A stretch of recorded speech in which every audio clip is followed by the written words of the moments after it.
देखा जाए तो यहाँ से हम लोग कहा जाता है, यहाँ समझे हम लोग, अगर तो ये कहा गया कि जब थीटा का वैल्यू 0 होगा, नहीं उस समय रिजल्टेंट वेक्टर का वैल्यू क्या होता है, मैक्सिमम होता है।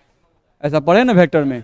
नहीं तो यहाँ पर आपको ध्यान रखना है कि यहाँ पर म्यू जो है, आपको म्यू आर का वैल्यू क्या आएगा, मैक्सिमम। नहीं तो म्यू आर का वैल्यू मैक्सिमम कब आया, जब आपको थीटा का वैल्यू क्या था, 0 डिग्री। दिक्कत है, ठीक है। अब म्यू आर मिनिमम निकालना है, तो म्यू आर मिनिमम के लिए भी वही रूल लगाएंगे, देख लो। नहीं अगर हमको म्यू आर मिनिमम निकालना है, नहीं तो थीटा का वैल्यू कितना रखना पड़ेगा, 180 डिग्री, क्योंकि आप जानते हो कि कॉस 180 का वैल्यू कितना होता है, -1 होता है। तो इस केस में अगर आप म्यू आर का वैल्यू निकालते हो, नहीं तो mu r equal to formula तो वही है, μ1 का स्क्वायर प्लस μ2 का स्क्वायर प्लस 2 μ1 μ2, और यहां पर क्या आता है कॉस 180 डिग्री आप रख दिए। नहीं अंडर रूट ये आपका है, ध्यान रखना है। अब यहां से अगर म्यू आर आप निकाल रहे हो तो म्यू आर बराबर आपको आ जाएगा μ1 आएगा ना, μ1 स्क्वायर प्लस μ2 का स्क्वायर प्लस 2 μ1 μ2 आएगा, और कॉस 180 का वैल्यू कितना, -1। नहीं अंडर रूट ये आपका आएगा, ध्यान रखना है। फिर यहां से आप म्यू आर का वैल्यू निकालोगे तो हम सीधे लिखें μ1 माइनस μ2 का होल स्क्वायर, ध्यान रखना है ये हमको आ जाएगा। यहां से आप म्यू आर बराबर निकालोगे तो म्यू आर का वैल्यू आ जाएगा μ1 माइनस μ2। बोलो दिक्कत है, नहीं तो ये ध्यान रखना है। तो यहां से एक कॉन्सेप्ट बनता है, फॉर्मूला बताना हम लोग का कोई मतलब नहीं है यहाँ पे। यहां पर कॉन्सेप्ट सिर्फ ये है हम लोगों को कि अगर थीटा का वैल्यू कम है उस समय रिजल्टेंट वेक्टर का मान क्या है, मैक्सिमम है। जिस समय थीटा का वैल्यू क्या है, कम है, देख लो थीटा 0 तो रिजल्टेंट वेक्टर मैक्सिमम, ध्यान रखना है। तो हम लोग को ध्यान रखना होगा कि थीटा का वैल्यू जितना ही कम होता है रिजल्टेंट वेक्टर का वैल्यू उतना ही ज्यादा होता है, ध्यान रखना है। तो यहाँ पे कॉन्सेप्ट यही है कि थीटा का मान, थीटा मतलब एंगल, बॉन्ड एंगल, थीटा का मान जितना कम होगा, थीटा का मान जितना कम होगा, ध्यान रखना है, ठीक है। हम लोग को म्यू आर का मान, म्यू आर का मान उतना ही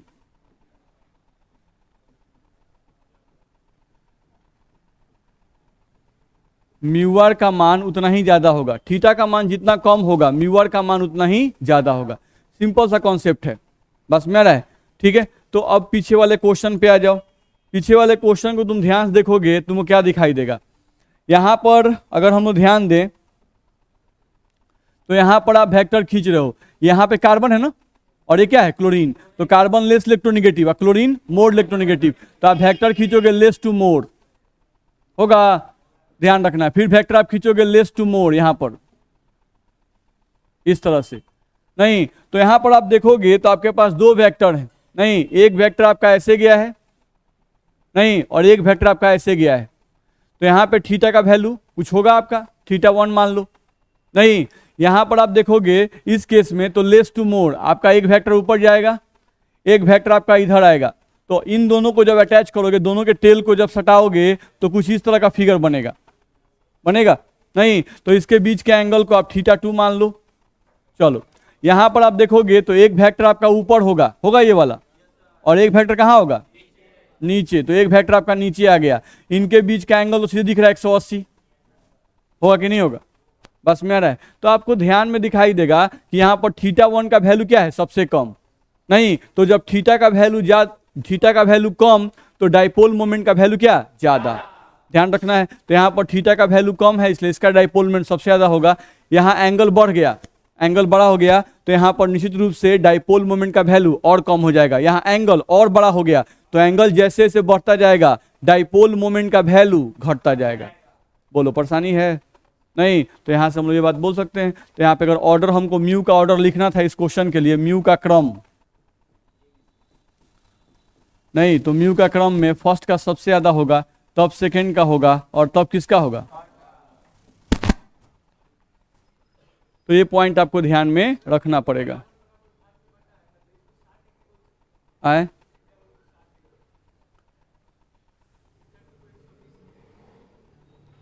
हाँ बोल सकते हैं। हैं? हाँ बोल सकते हैं, इसको 60, इसको 120, 180 बोल सकते हैं। 180 वाला काट देगा दूसरे को। चलिए, तो दिक्कत है किसी को? ठीक है, तो ये आपको ध्यान में रखना पड़ेगा। तो इस तरह का क्वेश्चन भी आपका आता है, तो उसको ध्यान रखिएगा, बहुत सिंपल क्वेश्चन है। चलिए, तो हम आगे बढ़े अब।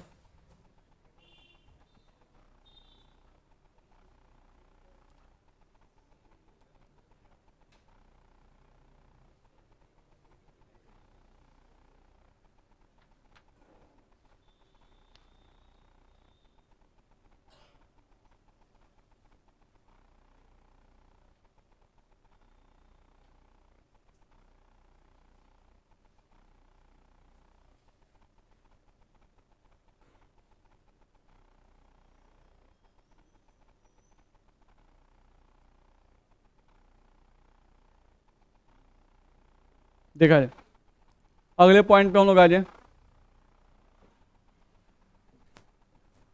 चलो, तो डाइपोल मोमेंट में किसको दिक्कत नहीं ना है? ठीक है, चलो, डाइपोल मोमेंट के बाद अगला थ्योरी आपका इसमें आता है मॉलिक्यूलर ऑर्बिटल थ्योरी, MOT। ठीक है, उसको थोड़ा देखा जाए हम लोग।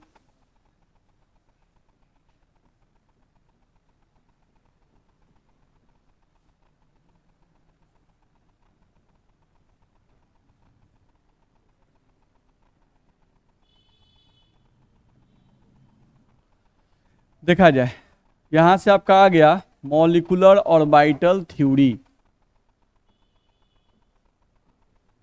जिसको हम लोग हिंदी में क्या बोलेंगे? आणविक कक्षक सिद्धांत।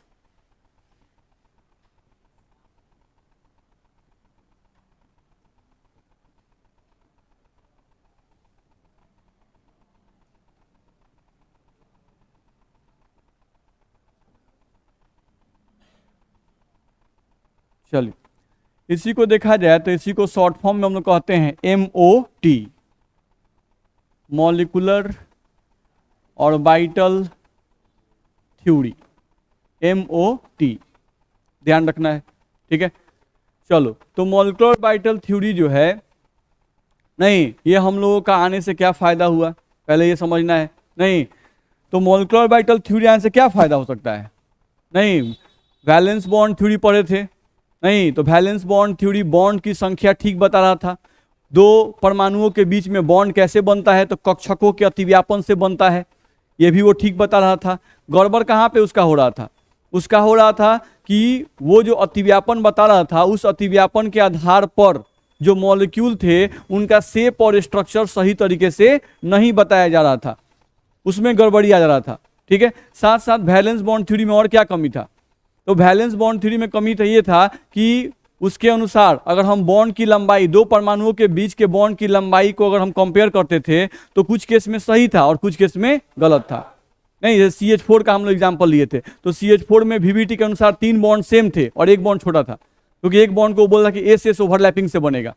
ठीक है, तो इस बॉन्ड लेंथ के कॉन्सेप्ट को दूर करने के लिए, स्ट्रक्चर के कॉन्सेप्ट को दूर करने के लिए, नहीं, बस मेरा ये जो हमारे कॉन्सेप्ट थे जिसमें VBT गलत था, इन कॉन्सेप्ट को सही करने के लिए हम लोग का नया कॉन्सेप्ट डेवलप हुआ, हाइब्रिडाइजेशन। नहीं, तो हाइब्रिडाइजेशन हम लोग को बताया कि नहीं भाई, कोई भी एटम का जो सेंट्रल एटम होता है, किसी भी मॉलिक्यूल का जो सेंट्रल एटम होता है, वो क्या करता है? अपने बाहरी कक्ष के कक्षों को आपस में मिक्स करता है और नए सेट का फॉर्मेशन करता है, और वो नए सेट जो होते हैं उन सबका शेप साइज बिल्कुल सेम होता है, और वो अपने आप को स्पेस में ऐसे अरेंज करते हैं कि उनके बीच में लगने वाला विकर्षण क्या हो? न्यूनतम हो।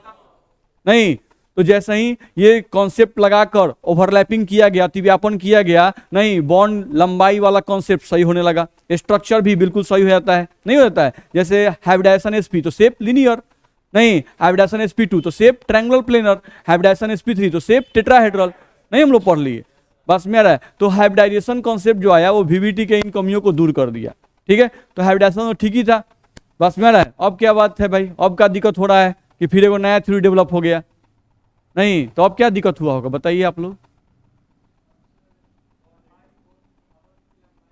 अबंध की लंबाई तो ठीक ही बताया था, ये हाइब्रिडाइजेशन जो है अबंध की लंबाई तो ठीक ही बता रहा था, हाइब्रिडाइजेशन तो ठीक ही बता देता है। नहीं, अब एमओटी का आवश्यकता क्यों पड़ा, मॉलिक्यूलर ऑर्बिटल थ्योरी का आवश्यकता क्यों पड़ा, अब क्या कमी लग रहा है? चलिए तो समझा जाए कुछ पॉइंट्स। थोड़ा सा हम लोगों को ध्यान रखना है कि यहां थोड़ा सा पॉइंट समझते हैं। जैसे मान लो हम एक एग्जांपल लेते हैं O2 का, ठीक है, O2। अगर O2 को तुम देखोगे तो O2 में क्या होता है, O और डबल बॉन्ड O, ऐसा होता है कि नहीं होता है? यहां पर इसके पास कै गो बच गया, 4 गो, होता है कि नहीं? ऐसा होता है। आप देखो ऑक्सीजन का एटॉमिक नंबर कितना, 8। कॉन्फ़िगरेशन आप लिखते हो तो 1s2 2s2 और 2p4 होता है कि नहीं होता है? होता है। इसका आउटर मोस्ट ऑर्बिट यही है 2s और 2p, तो आप 2s के लिए डब्बा बना दो, इलेक्ट्रॉन 2 गो, 2p के लिए डब्बा बना दो, इलेक्ट्रॉन कै गो, इलेक्ट्रॉन 4 गो। मेरी बात समझ में आ रही है? तो यहां पर आपको आ गया, ये है 2s और ये है 2p। इसके पास और जोड़ा इलेक्ट्रॉन कै गो है,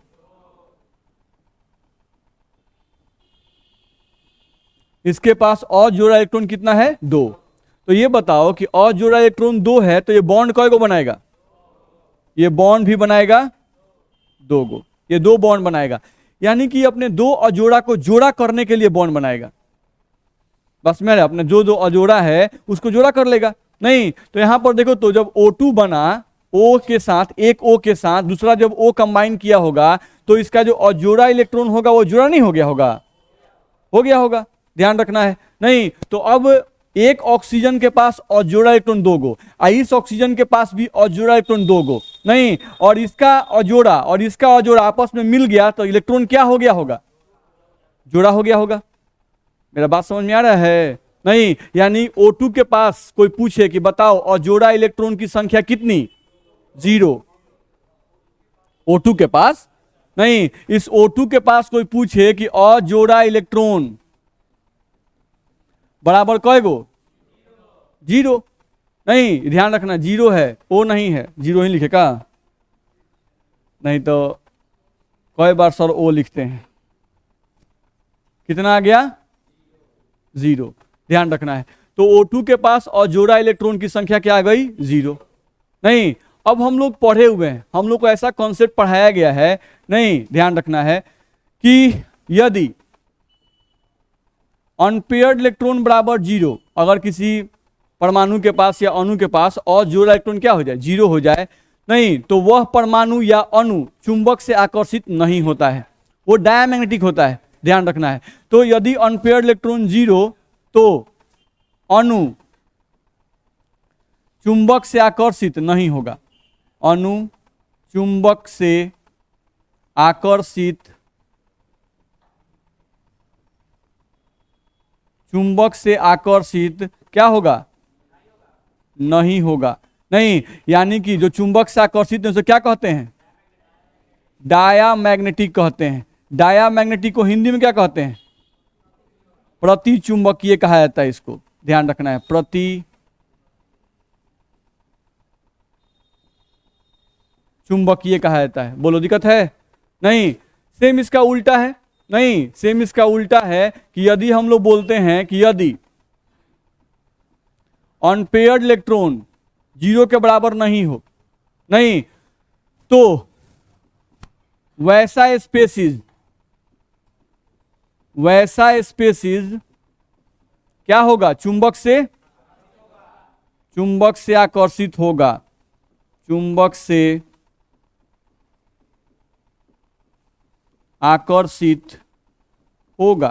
ठीक है भाई, चुंबक से आकर्षित होगा तो दिक्कत क्या है? नहीं, और ऐसे सबस्टांस को हम लोग क्या कहते हैं, ऐसे सबस्टांस को हम लोग पैरामैग्नेटिक कहते हैं। पैरामैग्नेटिक, पैरामैग्नेटिक को हिंदी में क्या कहते हैं, अनुचुंबकीय। अति चुंबकीय कौन वर्ड है? नहीं, अति चुंबकीय का मतलब अति चिपकता हो, उसको फेरी चुंबकीय कहते हैं, जो बहुत फास्टली चिपकता है, नहीं उसको हम लोग फेरो चुंबकत्व कहते हैं। ध्यान रखना है, ठीक है। जो सबस्टांस चुंबक से बहुत तेजी से आकर्षित होते हैं उनको फेरोमैग्नेटिक कहा जाता है। ध्यान रखना है, हैं? क्या बोल रहे हैं? ज्यादा आकर्षित आयरन, जिनके पास अजोड़ा इलेक्ट्रॉन की संख्या ज्यादा होगी। जितना ही अजोड़ा इलेक्ट्रॉन ज्यादा होता जाएगा, उनके इलेक्ट्रॉन उनके चुंबक के तरफ आकर्षण क्या होगी, उतनी ही ज्यादा हो जाती है। बस में आ रहा है। नाइट्रोजन आए, सोना, सोना नहीं चिपकता है। सोना के पास अगर देखा जाए गोल्ड के पास, तो कॉपर AgAu एक अजोड़ा उसके पास होता है, नहीं उसके पास एक अजोड़ा होता है। तो आकर्षण का मतलब आप क्या समझते हैं, चिपक जाना। गजब हाल है। आकर्षण का मतलब ही थोड़े होता है चिपक जाना। बात समझ में आ रहा है। दो कण हैं एक दूसरे को आकर्षित कर रहे हैं, नहीं तो आकर्षित कर रहे हैं इसका मतलब थोड़ा ना कि सट जाए, नहीं आकर्षण है भाई, उतना कस के आकर्षण नहीं है कि चिपकाव हो जाए।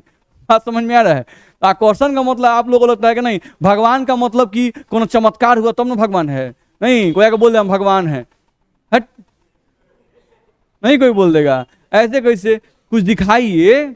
नहीं बादल गरजने लगे, क्या बोलिए पानी होने लगे, पानी बरसने लगे, नहीं ऐसा कुछ होने लगे, सूरज ऊपर से नीचे दाएं बाएं होने लगे, तब विश्वास होगा। बात समझ में आ रहा है। तो ऐसे जल्दी हम लोग विश्वास करते नहीं है। चलिए ध्यान दिया जाए। तो आकर्षण का मतलब ये नहीं होता कि सटिए जाएगा, ठीक है, हैं? आपको दिखाई कोई नहीं ना देगा भाई, आप उसको फील कर सकते हैं। जैसे हम लोग देखते हैं, जैसे बहुत सारा जो होता है देखते हैं, जब आप लोग क्रिकेट मैच के तो शौकीन होते हैं, नहीं तो आप याद कीजिए उसमें एक सोनोग्राफी टाइप का लगाया रहता है। जब एम्पायर को नहीं पता चलता है, नहीं कि बैट से टच होकर कैच हुआ है, कैसे ही कैच हुआ है नहीं पता चलता है, नहीं तो उसमें एक लगा रहता है इको, नहीं उस इको को चेक किया जाता है कि बॉल गया, नहीं और अगर टकराया होगा तो वो इको ग्राफ जो होता है अप एंड डाउन करने लगेगा, नहीं और अगर ग्राफ स्ट्रेट गया इसका नहीं टकराया है। बस में आ रहा है, ठीक है। तो बहुत सारी चीजें हैं जो माइन्यूटली हम लोग नहीं देख सकते हैं, उनको देखने के लिए आपको यंत्र का यूज करना पड़ता है। बस में आ रहा है, ठीक है। हम लोग बॉडी में असंख्य सेल है, बस में आ रहा है, उस सेल में कितने सारे काम हो रहे हैं, उनको देखने के लिए माइक्रोस्कोप यूज करते हैं। नहीं कहाँ हम लोग के आंख में उतना पावर है। बस में आ रहा है। चलिए आगे हम लोग देखें, हैं नहीं देख सकते हैं। जबकि सोचिए हम लोग के सेल, हम लोग के आंख के लेंस का पावर कितना है, हम लोग के आंख के लेंस का पावर कितना है, 576 या 776 ऐसे ही कुछ है, 576 तो 576 है, समझ रहे हैं। और अभी तक जो आर्टिफिशियल जो कैमरा का लेंस बना है वो कितना है, 570। बस में आ रहा है। अभी 6 कम ही है, आर्टिफिशियल जो है उसका अभी 570 तक ही बना है, आपका जो है 576 है। 6 मेगापिक्सल हमेशा कम रहता है। बस में आ रहा है, ठीक है। हैं क्या चीज बोल रहा है, लेंस क्लियरिटी दिखाता है। बस में आ रहा है। अभी नहीं कि सर माइक्रोस्कोप छोटे छोटे चीज को देख लेते हैं, तो वो लेंस थोड़े ना है, उसका अलग काम है। नहीं बस में आ रहा है, आप क्लियरिटी बहुत ज्यादा देखते हैं, ध्यान रखना है, ठीक है, हर एक चीज को। चलिए अब अनवांटेड बात पे नहीं, हम लोग यहाँ पे आए। तो क्या समझ में आया हम लोगों को कि O2 के पास अजोड़ा इलेक्ट्रॉन क्या है, 0। तो अगर O2 के पास अजोड़ा इलेक्ट्रॉन 0 है तो ये बताओ कि O2 पैरामैग्नेटिक की डायमैग्नेटिक, डायमैग्नेटिक। नहीं यहां पर हम लोग लिख रहे हैं, देखो तो हम यहां पर लिख रहे हैं कि VBT के अनुसार, ध्यान से देख लो भाई, हम यहां लिख रहे हैं VBT के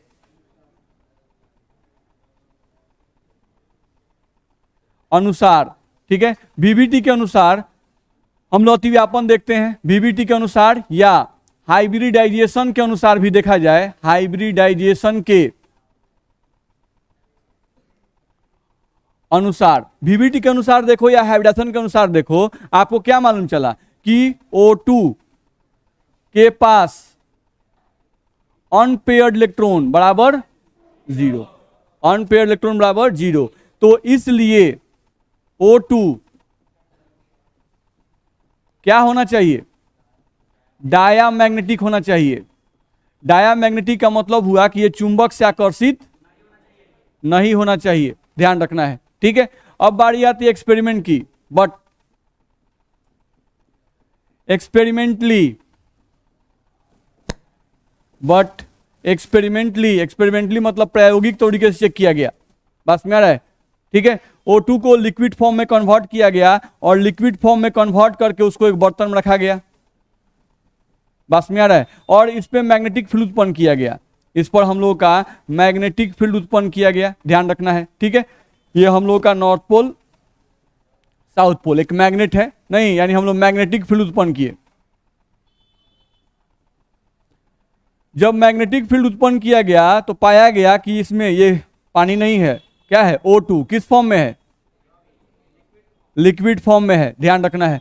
तो जैसे ही उसके ऊपर मैग्नेटिक फील्ड उत्पन्न किया गया, देखा गया कि O2 जो है बड़ी आराम से इस मैग्नेट की तरफ अट्रैक्ट होने लगा, बस में रहे, O2 जो है वो आराम से इस मैग्नेट की तरफ अट्रैक्ट होने लगा, बस में रहे। तो मैग्नेट से अट्रैक्ट होने लगा, इसको तो मैग्नेट से अट्रैक्ट नहीं होना चाहिए था, नहीं ये तो डायमैग्नेटिक है, नहीं, और एक्सपेरिमेंट शो कर रहा है कि O2 जो है क्या है, पैरामैग्नेटिक है। तो वही बोल रहा है but experimentally it was found that, यानी एक्सपेरिमेंटली यह पाया गया, बट एक्सपेरिमेंटली यह पाया गया कि O2 क्या है,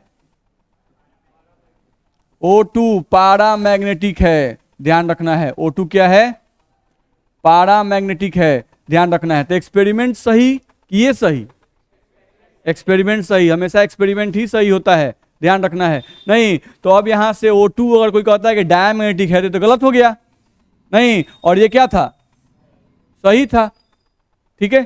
तो VBT गड़बड़ा गया, मैग्नेटिक बिहेवियर नहीं बता पा रहा है, नहीं, हाइब्रिडेशन गड़बड़ा गया, मैग्नेटिक बिहेवियर नहीं बता पा रहा है, नहीं, यानी जरूर कॉन्फ़िगरेशन लिखने का जो तरीका हम लोग है, नहीं, कॉन्फ़िगरेशन में जरूर कहीं गड़बड़ हो रहा है, बस मेरा है। यानी जो मॉलिक्यूल होते हैं उनका कॉन्फ़िगरेशन लिखने का एक अलग ही तरीका होता है, मेरी बात समझ में आ रही है। जो एटम होते हैं उनका कॉन्फ़िगरेशन आप कैसे लिखते हो, 1s2 2s2 2p6 से लिखते हो कि नहीं, नहीं, लेकिन अब मॉलिक्यूल का कॉन्फ़िगरेशन लिखना पड़ेगा, मॉलिक्यूल में इलेक्ट्रॉन को अरेंज करना पड़ेगा और उसके आधार पर चेक करना पड़ेगा कि O2 के पास अजोड़ा इलेक्ट्रॉन है या नहीं है। मेरा बात दिमाग में जा रहा है, नहीं, ठीक है। तो अब आपको मॉलिक्यूल के लिए अलग से कॉन्फ़िगरेशन लिखना सीखना पड़ेगा, और जब आप मॉलिक्यूलर कॉन्फ़िगरेशन लिखना सीख जाइएगा तब आप बता पाइएगा नहीं कि उस मॉलिक्यूल में, एटम में नहीं, उस मॉलिक्यूल में अजोड़ा इलेक्ट्रॉन है या नहीं है, ठीक है। तो एटम का कॉन्फ़िगरेशन अलग होता है, 1s2 2s2 ऐसे होता है, नहीं, और मॉलिक्यूल का कॉन्फ़िगरेशन अलग होता है, sigma 1s2 sigma star 1s2 sigma 2s2 sigma star 2s2, नहीं, π2px1 π2py1 ऐसे इसका हो जाएगा। मेरी बात समझ में आ रही है। तो इसका कॉन्फ़िगरेशन लिखना सीखेंगे, ठीक है, तब जाकर हम बता पाएंगे कौन सा अणु जो है वो चुंबकीय है और कौन सा अणु जो है वो चुंबकीय नहीं है, बस में आ रहा है। तो ये सब बताने के लिए MOT का कॉन्सेप्ट अब डेवलप हुआ, बस में आ रहा है, ठीक है।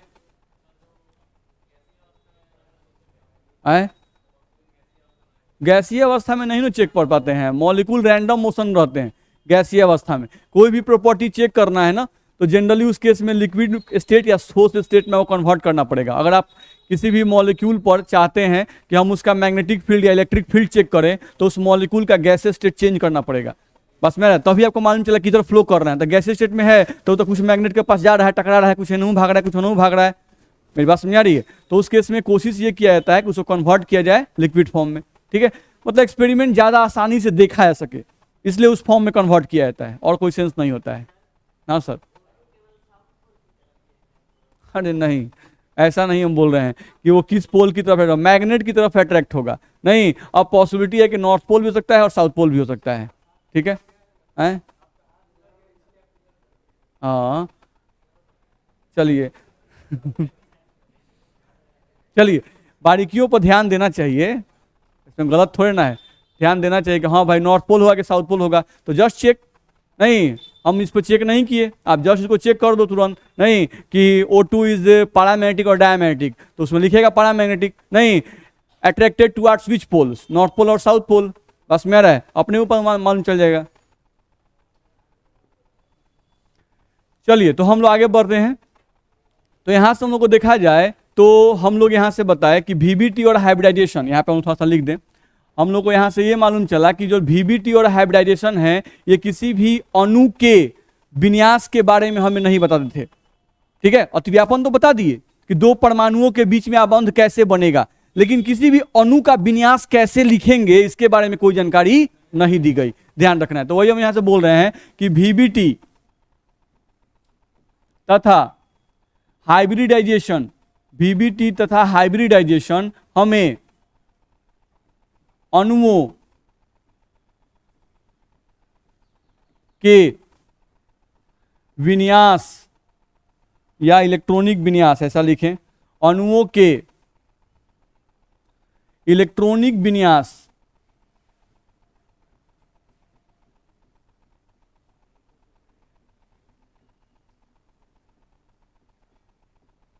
अणुओं के इलेक्ट्रॉनिक विन्यास की जानकारी प्रदान नहीं करते हैं। ध्यान रखना है, VBT तथा हाइब्रिडाइजेशन हमें अणुओं के इलेक्ट्रॉनिक विन्यास की जानकारी प्रदान नहीं करते हैं। ध्यान रखना है, ठीक है।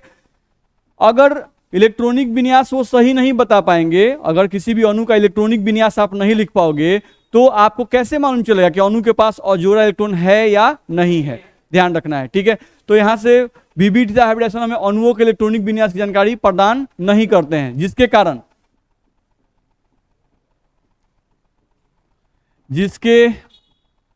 कारण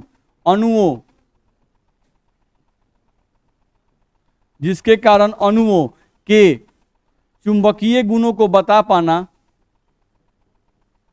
अणुओं के चुंबकीय गुणों को बता पाना संभव नहीं था।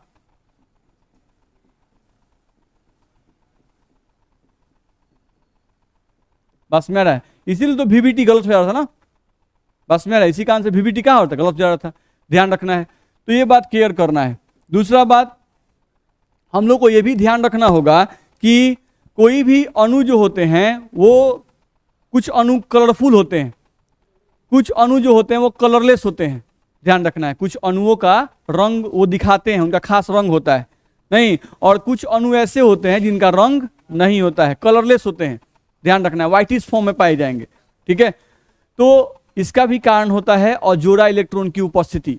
ध्यान रखना है, अगर किसी अणु के पास अजोड़ा इलेक्ट्रॉन उपस्थित है तो सामान्यतः ऐसा देखा गया है कि वैसे अणु जो होते हैं वो कलरफुल होते हैं, और जिन अणुओं के पास अजोड़ा इलेक्ट्रॉन नहीं होते हैं वो कलरलेस होते हैं। बात समझ में आ रही है मेरी बात? इसमें दिक्कत है नहीं है?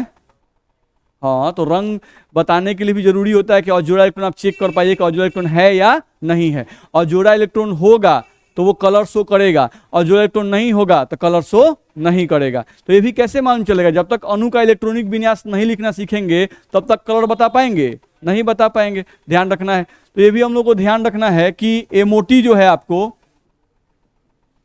मॉलिक्यूलर ऑर्बिटल थ्योरी, हमें अणुओं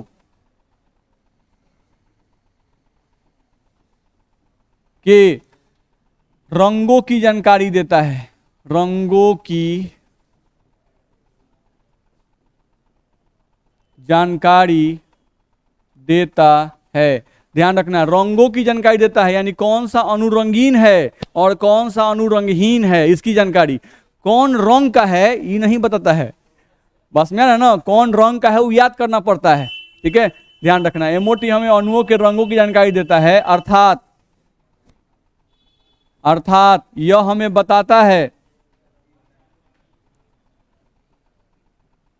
यह हमें बताता है कि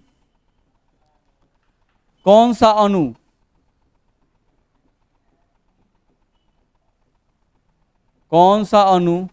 रंगीन है और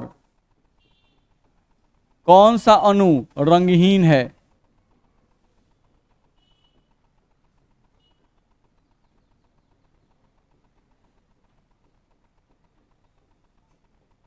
बोलो, दिक्कत है? तो ये हम लोग को ध्यान रखना है। तो VBT कलर के बारे में भी नहीं इंफॉर्मेशन दिया था, लेकिन ये आपको चुंबकीय गुण ही बताएगा। ध्यान रखना है, MOT हमें अणुओं के रंगों की जानकारी देता है, अर्थात हमें यह बताता है कि कौन सा अणु रंगीन है और कौन सा अणु रंगहीन है। ध्यान रखना है, और MOT ही हमें चुंबकीय गुणों की भी सही जानकारी देगा। चुंबकीय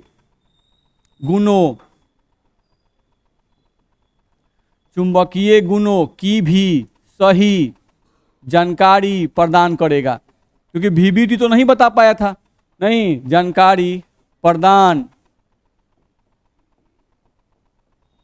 करेगा। बस में आ रहा है।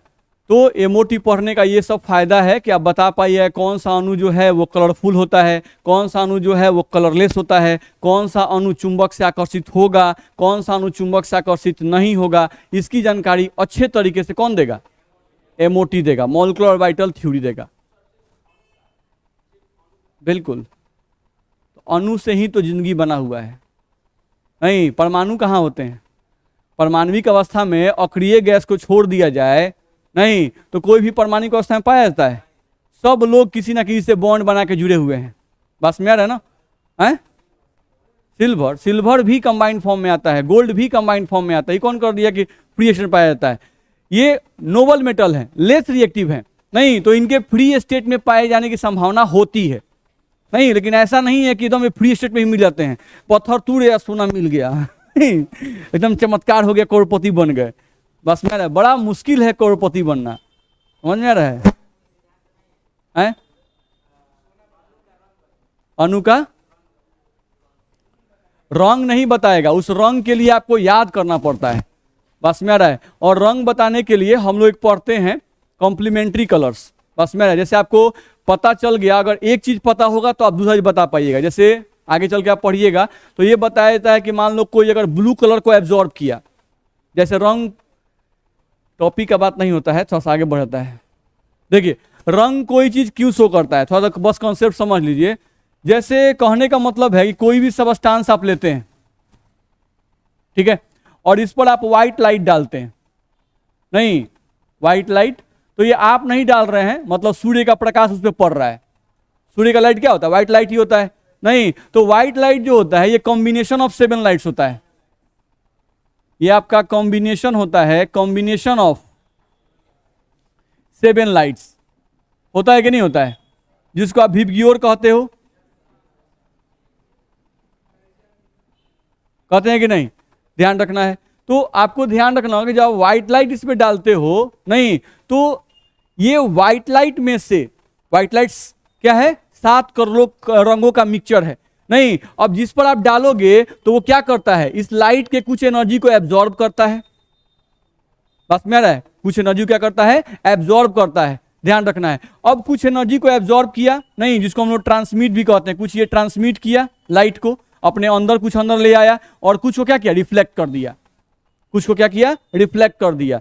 तो कुछ एनर्जी ये लाइट का एब्जॉर्ब किया, नहीं, और कुछ वो रिफ्लेक्ट किया। ध्यान रखना है, ठीक है। तो अब जिस कलर का लाइट वो रिफ्लेक्ट करेगा, जिस कलर का वो लाइट रिफ्लेक्ट करेगा उसी कलर का दिखाई देगा। बस मेरा अब व्हाइट लाइट गया और कंप्लीट 100%, यानी इस व्हाइट लाइट का एनर्जी मान लो 100 जूल है, और अगर ये कंप्लीट 100 जूल एनर्जी रिलीज कर दे तो ये व्हाइट ही रहेगा, व्हाइट कलर का यहाँ को सब्सटेंस दिखाई देगा। ध्यान रखना है, ठीक है। लेकिन व्हाइट लाइट 100 जूल लेके गया और 100 जूल में से मान लो 20 जूल ये एब्जॉर्ब कर लिया, तो ये एनर्जी रिलीज कर रहा है 80 जूल का। तो 80 जूल जो लाइट ये रिलीज कर रहा है, अब 80 जूल के माध्यम से जिस कलर का ये होना चाहिए उस कलर का दिखाई देगा। मेरी बात समझ में आ रही है ना? नहीं तो जैसे जैसे एनर्जी चेंज करेगा वैसे वैसे लाइट का कलर भी चेंज करता जाएगा। नहीं, अब कोई 20 जूल एब्जॉर्ब करता है, कोई 30 जूल एब्जॉर्ब करेगा, कोई 5 जूल एब्जॉर्ब करेगा, कोई 1 जूल एब्जॉर्ब करेगा। नहीं तो अलग अलग सबस्टांस का कलर क्या होगा? अलग अलग दिखाई देगा आपको। अलग अलग सबस्टांस की एब्जॉर्बिंग पावर, ट्रांसमिशन पावर क्या होती है? अलग अलग होती है। मेरी बात समझ में आ रही है? नहीं तो ये कारण होता है जिससे कारण से आपका कोई भी सबस्टांस जो है वो किस कलर का दिखाई देगा मालूम चलेगा, ठीक है। अब इसमें अनपेयर्ड इलेक्ट्रॉन होने का भी कारण होता है कि अनपेयर्ड इलेक्ट्रॉन होने से क्यों कोई सबस्टांस कलरफुल होता है। नहीं तो इसका भी कारण है, ध्यान रखना है। देखो अगर कोई भी एटम के पास या किसी भी मॉलिक्यूल के पास अनपेयर्ड इलेक्ट्रॉन नहीं है, सब इलेक्ट्रॉन पेयर्ड है, तो अगर सब इलेक्ट्रॉन पेयर्ड है तो इसका मतलब वो अणु बहुत स्थायी है। वो अणु क्या है? बहुत अस्थाई है। सारा और जोड़ा इलेक्ट्रॉन उसका जोड़ा हो गया। नहीं तो सब अगर जोड़ा हो गया, सबका बॉन्ड में इंफॉर्मेशन हो गया, नहीं तो वो एटम क्या होगा? स्टेबल होगा। वो मॉलिक्यूल क्या होगा? स्टेबल होगा। ध्यान रखना है। नहीं तो उस केस में अगर हम लोगों के पास किसी के पास अजोड़ा इलेक्ट्रॉन है, ये मान लो ये बहुत बड़ा प्लेट हम ले लिए, इसमें ये अणु है, इसके पास अजोड़ा इलेक्ट्रॉन है नहीं, तो अजोड़ा इलेक्ट्रॉन है तो जैसे ही आप लाइट इस पे डालोगे, नहीं ये इलेक्ट्रॉन जो अजोड़ा होता है चूंकि किसी से बाइंड नहीं है, तो ये अजोड़ा इलेक्ट्रॉन एनर्जी को एब्जॉर्ब करके बाहर निकलने की कोशिश करता है। बस में आ रहा है, ये इलेक्ट्रॉन जो है वो एनर्जी एब्जॉर्ब करके बाहर निकलने की कोशिश करता है, ठीक है। लेकिन बाहर का स्टेट क्या है? अनस्टेबल है। बाहर का स्टेट क्या है? अनस्टेबल है। नहीं तो सोचो, आप लाइट डाले, ये इलेक्ट्रॉन एनर्जी को एब्जॉर्ब किया, ये इलेक्ट्रॉन क्या किया? एनर्जी को एब्जॉर्ब किया और एब्जॉर्ब करके बाहर गया। नहीं तो आप जो लाइट डाले होंगे उसका कुछ तो हिस्सा ये एब्जॉर्ब किया ना भाई, अपने जंपिंग में कुछ खर्च कर दिया ना। नहीं, अब हो सकता है कि ये वायुमंडल में ही रह जाए, कोई दूसरा आइटम उसको पकड़ लिया, क्योंकि पूरा हर जगह आइटम पड़ा हुआ है। नहीं, आप कहीं भी पैसा फेंकिए, आप देखिए, बात समझ रहा है ना, आप कहीं पैसा फेंक दीजिए और आधे घंटे बाद वहां जाइए कि आपको मिलने की गारंटी है? तो ये इलेक्ट्रॉन निकला एनर्जी एब्जॉर्ब करके, तो वायुमंडल में बहुत सारे आइटम है जो घूम रहे हैं, अच्छा इलेक्ट्रॉन है, चलो आओ, नहीं पकड़ लिया। बस मेरा पॉसिबिलिटी ये भी होती है, पॉसिबिलिटी कि रिटर्न बैक भी जाए, दोनों पॉसिबिलिटी होती है। तो अगर इलेक्ट्रॉन या आप लाइट डाले, इलेक्ट्रॉन एनर्जी को एब्जॉर्ब किया और बाहर निकला, नहीं तो जैसे ही वो बाहर निकला तो आप 100 जूल का जा रहे थे, 10 जूल इसको मान लो एब्जॉर्ब कर लिया, नहीं अपने आप जंपिंग करने में तो 90 जूल का ही ना करेगा रेडिएट। बस में आ रहा है, तो उसमें ये होता है कि 90 जूल का ही रेडिएट किया। बस में आ रहा है, तो कुछ एनर्जी जो आप लाइट डालते हो उसका कुछ एनर्जी इलेक्ट्रॉन के जंपिंग में खर्च होता है, कुछ इसका सिस्टम एब्जॉर्ब करता है, यानी ये कुछ एब्जॉर्ब करते हैं और बाकी बचे को रिफ्लेक्ट करते हैं। तो बाकी बचा जैसा रिफ्लेक्ट होता है उसी कलर का ये सबस्टांस आपको दिखाई देता है। मेरी बात में आ रही है? तो जनरली इलेक्ट्रॉन के जंपिंग जिसमें ज्यादा होने की संभावना होती है वो निश्चित रूप से कलर दिखाते हैं। बस में आ रहा है, वो निश्चित रूप से कलर दिखाते हैं, क्योंकि इलेक्ट्रॉन के जंपिंग में ही ज्यादा एनर्जी एब्जॉर्ब होती है। इलेक्ट्रॉन के जंपिंग में ही ज्यादा एनर्जी क्या होती है? एब्जॉर्ब होती है। ठीक है, देखते हैं, उतना हम लोग मेटल के बारे में पढ़ते हैं, लेकिन कलरफुल मेटल में कौन होता है? कलरफुल मेटल में यही कॉपर, Ag, Au, यही सब कुछ कलरफुल है। बस में रहे, नहीं प्लेटिनम का कलर थोड़े ना है, वो तो कलरलेस है। व्हाइट को कोई कलर नहीं माना गया है। बस में रहे, व्हाइट को कोई कलर नहीं माना गया है। ठीक है, तो जनरली आप मेटल देखोगे तो मेटल में बहुत सारे कम जो हैं, आपका सोडियम भी व्हाइटिश टाइप में दिखता है। बस में रहे, तो ये हम लोग को ध्यान में रखना होगा। तो थोड़ा बहुत कलर का कॉन्सेप्ट थोड़ा बहुत समझ में आया होगा ना भाई, फिर आगे जब कलर पढ़िएगा तो और डिटेल्स में आएगा। बोले दिक्कत है किसी को? ठीक है, चलिए तो एक बार थोड़ा देख लें हम लोग। तो यहाँ से हम लोग को एमओटी के बारे में एक ये बताया गया। रुकिए सर, थोड़ा सा तो जा नहीं रहे हैं तो तनी बैग हिल डुल कम कीजिए आप लोग। बस में रहे, तुरंत बैग पटकना शुरू करते हैं, तब बंद कीजिए। अब तो रुकिए सर, हम छोड़बे करेंगे, ऐसा थोड़े है कि बांध के रखेंगे। चलिए ध्यान दीजिए, यहाँ पर एक चीज और समझ लीजिए। जैसे मान लो हम लोग वैलेंस बॉन्ड थ्योरी के अनुसार या हाइब्रिडाइजेशन के अनुसार जब भी बॉन्ड बनाते हैं दो एटम के बीच में, तो बॉन्ड की संख्या कितनी होती है? 1 2 3, यही ना पढ़ते हैं, ध्यान रखना है। लेकिन जब आप एमओटी पढ़ोगे, मॉलिक्यूलर ऑर्बिटल थ्योरी पढ़ोगे, तो ये बॉन्ड का कॉन्सेप्ट चेंज करेगा। नहीं, ये बताएगा कि दो एटम के बीच में जो बॉन्ड की संख्या है वो 1.3 भी हो सकती है, 1.5 भी हो सकती है, 1.7 भी हो सकती है, यानी फ्रैक्शनल बॉन्ड का कॉन्सेप्ट ये लाएगा। ध्यान रखना है, ठीक है, जो कि पहले आप फ्रैक्शनल बॉन्ड के बारे में नहीं पढ़े थे। आपको याद होगा, अगर थोड़ा सा रिवीजन करते होंगे तो हम लोग बताए थे कि आपको एग्जाम्पल बेंजीन का, नहीं तो बेंजीन में हम बताए थे उसमें 3 पाई बॉन्ड होते हैं और 6 जगह पे घूमते हैं। नहीं तो 3 पाई बॉन्ड 6 जगह घूमते हैं तो एक जगह हिस्सा कितना पड़ता है? आधा पड़ता था, नहीं तो 0.5 पड़ता था। नहीं तो अगर दो कार्बन के बीच में आप बॉन्ड मापिएगा तो एक बॉन्ड कंप्लीट सिग्मा था और पाई बॉन्ड का आधा हिस्सा था, तो 1.5 बॉन्ड था। बस में रहे, तो वो कॉन्सेप्ट कौन बताएगा आपको? एमओटी। ध्यान रखना है। तो मॉलिक्यूलर ऑर्बिटल थ्योरी जो है ये फ्रैक्शनल बॉन्ड की भी जानकारी देता है। तो बस एक वो कॉन्सेप्ट ये लिख दें, एमओटी।